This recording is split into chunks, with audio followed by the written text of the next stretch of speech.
শুরু করিতেছি মহান আল্লাহ পাকের নামে, যিনি পরম করুণাময় এবং অত্যন্ত দয়ালু। এই যে দেখেন, জামায়াতে ইসলামের এক লোক বলতেছে 1971 সালে বঙ্গবন্ধুর কোনো অবদান ছিল না। এ কথা বলাতেই যত মুক্তিযোদ্ধারা আছে তারা প্রতিবাদ করছে, কিন্তু এই প্রতিবাদগুলা আর আগেই করা উচিত ছিল, তাহলে আজ দেশ এই পর্যায়ে পৌঁছতো না। তাহলে শুনুন, তারপরে আরও বিস্তারিত বলবো।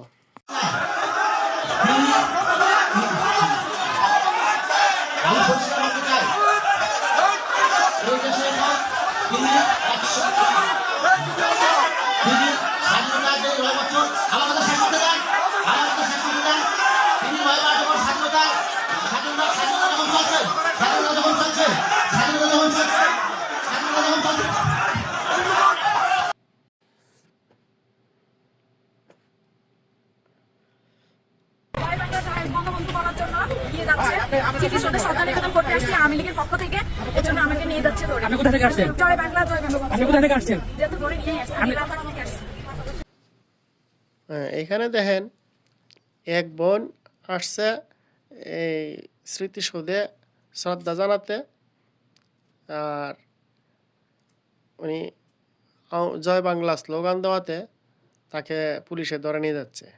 তাহলে এখানে বাংলাদেশে আওয়ামী লীগের নেতাকর্মী এখানে নাই, এবং উনি যে বলিষ্ঠ কণ্ঠে প্রতিবাদ করেছে, ওনাকে সালাম।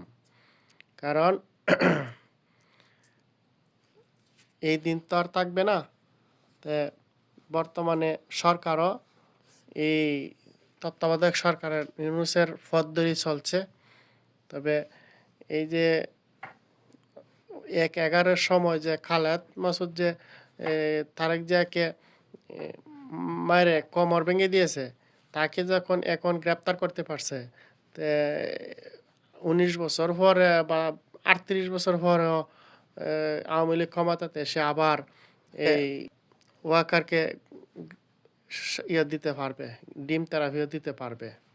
এটা কোনো কঠিন কাজ নয়। কারণ 1971 সালের যুদ্ধের রাজাকারদের যখন হাসিনা 40 বছর পরে এসে এই ফাঁসি কার্যকর করতে পারছে, তাহলে সেটাও পারবে।